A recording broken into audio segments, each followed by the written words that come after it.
let's go to the defensive side of the football. I think it's fair to say that going into this recruiting cycle, the outside on both sides of the football was a major need for this football team, and you're seeing them taking care of wide receiver. Now let's get to cornerback. As you've talked about, Micah Bell picked the Fighting Irish last week, and now Christian Gray has verbally committed to the Fighting Irish. And boy, Mike, they were on Gray for a very, very long time, and it paid off. Yeah, Darren, I mean, I think he visited campus 7 times. I mean, it was kind of one of those, like, if they don't get him, like, this, it's going to be a huge blow. I want to look. I'm not the guy who's going to, praise the Notre Dame staff if they sign a bunch of 5 stars or a bunch of 3 stars. I'm just going to, tell it exactly how I think it is.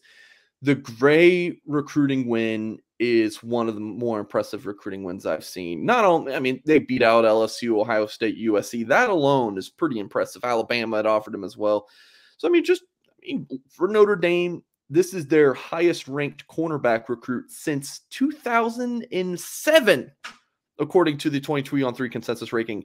Gary Gray from South Carolina, ranked number 44 overall player. So Gray's a high, Christian, no relation. Christian Gray is the highest ranked since Gary Gray. Christian's number 78 overall player. Again, Gary Gray is number 44. I mean, that is something else. So just in those 2 aspects, and obviously the film is very good. Gray ran, I think it was a 4.40 and a 4.42 at Ohio State, and the 40-yard dash going into his junior year of high school, and he ran a 4.49 at Notre Dame a week later. Like, yeah, all these things are impressive. But look, like when Christian Gray was in his freshman and sophomore year of high school, his high school head coach, Robert Steeples, played in, had a cup of coffee in the NFL as a cornerback for the Dallas Cowboys, played at Missouri. I mean, Steeples was Gray's mentor. These guys were very, very close. Steeples like a father figure to Christian Gray. Steeples ends up getting the LSU cornerbacks coach job in late December. Then they offer Christian Gray, and you're thinking, I mean, that it's going to be tough for Notre Dame. I mean, the Irish have looked so good to land this young man for such a long time. I mean, could he really say no to his, father figure mentor? You know how tough that would have been? And it's LSU. That's argument for DBU. I mean, it's a fantastic school that breeds defensive backs. And Notre Dame beats out LSU and Mike Mickens and Brian Kelly. I mean, that's a heck of a recruiting win. I'm going to keep talking about that till I'm blue in the face. I mean, I don't know what Notre Dame did to get this guy, but I mean, it's an impressive recruiting win. I mean, wouldn't you say right now the job that Mickens has done to turn around that cornerback room is pretty impressive? The talent he's brought in? To be seen, to be determined. So?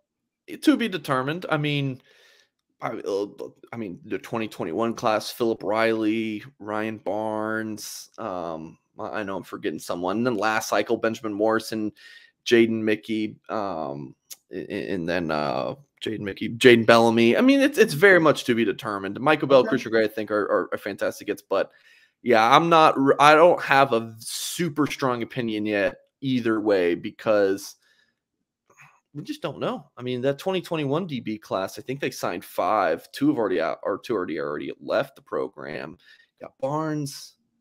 I'm forgetting somebody. Barnes, Riley, and then there's another that is still there. But yeah, I think the jury's still out. Jaden Mickey is the one that has already exceeded expectations. True freshman, early enrollee from that 22 class. He's already better, and Notre Dame had high expectations for him. But he's already exceeded them, so that's definitely saying something. But long way to say jury's still out for me personally. On cornerback recruiting. Fair enough. So 5 commitments last week. So of course we're going to be greedy, Mike. Are we close to another commitment in the 23 or 24 class? Yeah, Darren. So Notre Dame brings in guys in like March and April, and then you see a wave of like late April to into May commitments, and then you have these June official visitors, and then we just saw a wave of late June, early July commitments. I still think we're kind of in the tail end of this commitment wave. I think there's going to be a couple more before the end of the summer. I'd personally probably put the over-under at like 2.5. I think that there's still more to come. How many, obviously, to be determined. We talked about Hannafin and Greathouse. I think the Irish are in pretty good shape there. I think there could be I wouldn't be surprised to see another new offer or two this summer in the 2023 class as well. Look, Notre Dame wants to have a high majority of this 23 class wrapped up by the start of the season. I don't know, maybe 85, 90%. That's kind of their goal. So I think we're definitely going to see some more fireworks this month. Okay, so with the 23 class, it's number 1 in the country. Yep. And yet there's a small base of the fans that are awfully concerned that there isn't a quarterback in the 23 class. Can you have an elite, great class without a quarterback in it? Well, first, just address quarterback recruiting. Still kind of in a waiting stage. I'm digging on that this week to see what Notre Dame does. Like, I don't think they've completely given up on Dante Moore, but it just does feel like the writing's on the wall that he's going to end up elsewhere. So we'll see what Notre Dame does. I think all options are on the table, at least from what I had heard. But in terms of can they sign a great class, look, if they ended up skipping it or they take some 3-star no one's really excited about, like, this still can be an elite class. Because look, folks, when Notre Dame puts out a team on the field, you got players in the 2019 class, the 2020 class, 2021, 2022. It's not one class. So that's why I cringe a little bit when I see folks talking, this class is going to bring us a national championship. No, it's not. No single class is going to, I mean, I guess maybe like Alabama's 2017 class is the exception because that class was crazy. Mac Jones and, Devonta Smith, that class.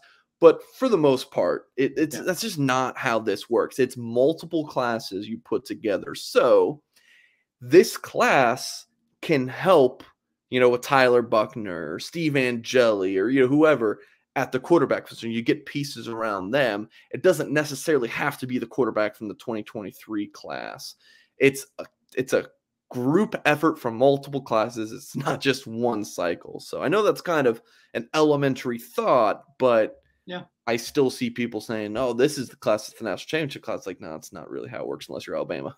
All right. Finally, since we're talking about the 23 class, we're far along in this class. Is there a position of need at this particular point? Is there something that stands out? And is it the obvious answer, what we just talked about, quarterback?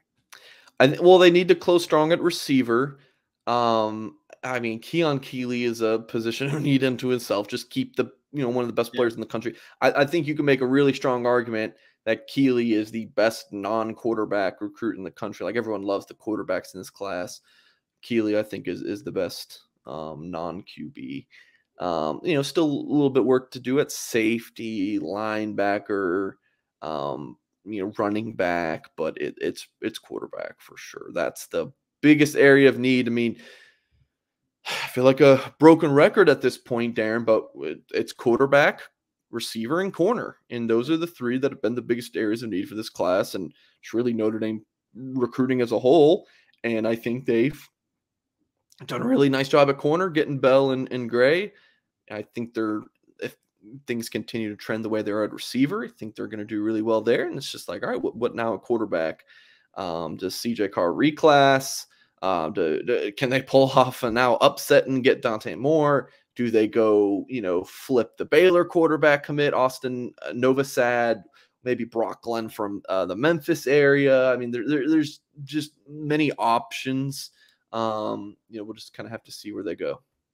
All right, let's wrap up with your sales pitch about Blue and Gold Illustrated, blueandgold.com. I mean, believe it or not, fall camp's right around the corner, so you'll definitely want to lock in at blueandgold.com.